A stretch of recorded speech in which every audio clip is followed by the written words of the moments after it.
Okay, so here is the Martha Stewart album scrapbook kit for a wedding album that my sister-in-law purchased, and what we did to make it turn into a classic, beautiful wedding album. This is one of the pages. This is the first page. I'm going to show you all 20 pages of it so you can see. First thing we did was we matted each page on textured cardstock base. So I used black for all the pages, and I trimmed each page a little bit so you can actually see the black as a background. It's a textured cardstock. Then I sewed, I stitched, machine stitched each page. That was the first thing I did. Then we worked with some of the frames. I inked them with distressed ink pads from Ranger Industry. I used stamps to embellish the page.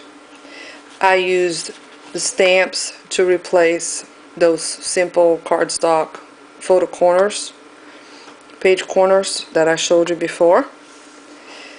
And basically I just used one color ink, which was black.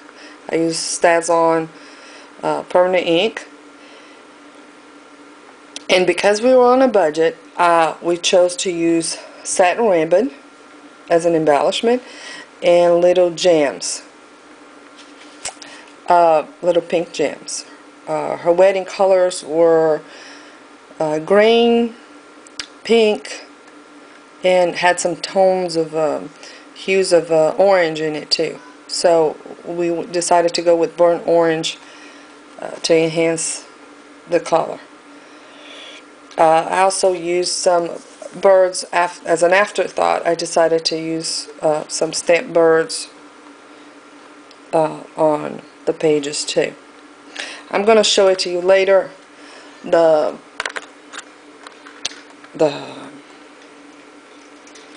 stamps I used. Okay, I'm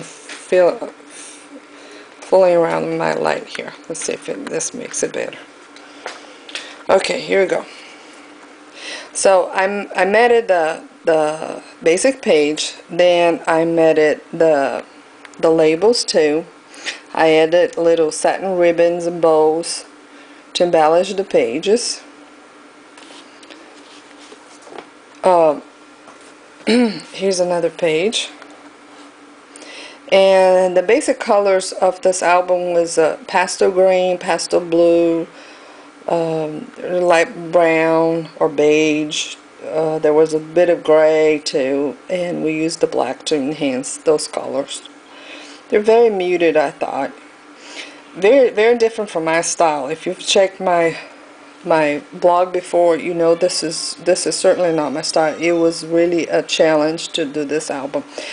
I used stamps again for photo corners, for the page corners. I used little gems for to embellish the frames. There's another one.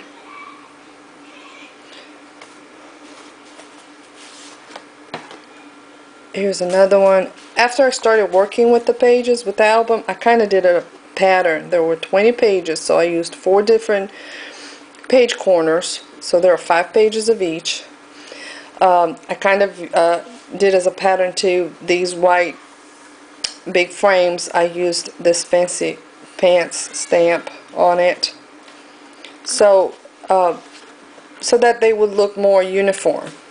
I used some flower stamps as embellishment for the flower. I put a little bird stamp on each page. They are popped up with those little foam adhesive. I stamped some of the frames also to make it a little bit different. And if you know me, I could have added a lot more, because I do like color, I do like distressing. So this was kind of a real challenge for me to keep it clean and simple. But I think it turned out really, really pretty.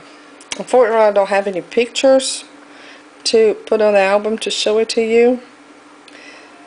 But we checked some of her pictures online, and I think they will look gorgeous here. You know, some of those frames require small pictures, but you certainly don't have to cut your pictures to put them here. You can just put a big picture across. So, you know, if you don't have those small pictures, or you don't want to cut your wedding pictures to smaller size, you can just put it across. There's a photo mat, and some of these frames, they are made in such a way that you just slide your picture under there. There's a journaling spot. There's another one. This was actually a square stamp that I cut in half and diagonal, so it would look like a corner stamp. There you go again. See, as I told you, make a pattern. Those big white frames, I used a flourish on the side.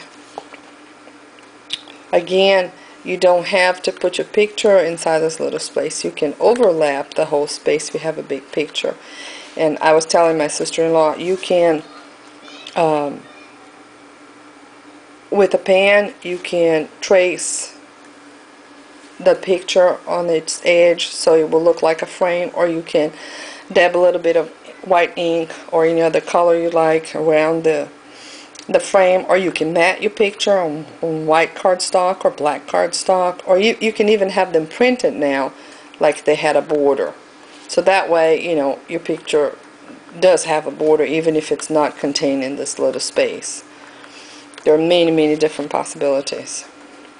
Here's another one. I did a little bit of ribbon work there. Again, I used the stamps as an embellishment. A little birdie.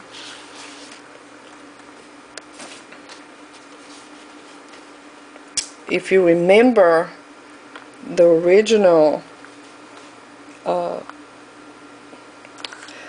layout of this album, this is really a revamp for this album. Okay, there you go. Like I said, we were on a budget. You could have added gems to all these frames if you wanted to. You could have used some glimmer mist, sprayed your pages with it if you wanted to, or you could have used some of those masks. There was a lot of stuff that could have done, but we were on a limited time, we were on a limited budget, and we had to use what she had already purchased, which was this kit. So I just used everything I had at home. I had these gems, I had the satin ribbon, I had these stamps. So all we had to do was add the labor. It was the cutting and the pasting and the sewing and the stamping, so that the album could look like this.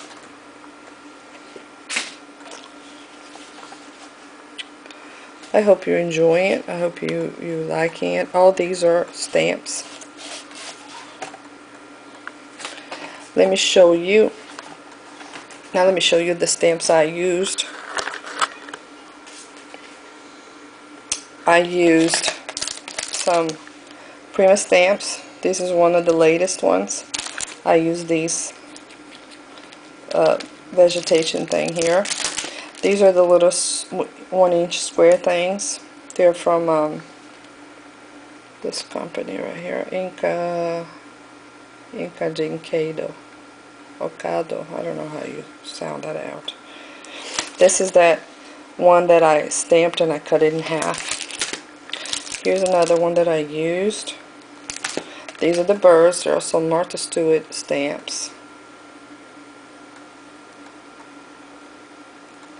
And this is a Prima Build-A-Frame stamps that I had. They also used. So, if you're on a budget and you need to make a wedding album, that's how you do it. Just use what you got. You don't need to spend a lot of money. And if you'd like me to do a custom album for you, completely different from this one, with your wedding colors and, you know, a little bit more work and more fancy and everything, just email me. I would love to work with you. Check out my blog, Creating Treasures, blogspot.com, and the Thrifty Scrapper, blogspot.com. Thank you for stopping by. Bye-bye.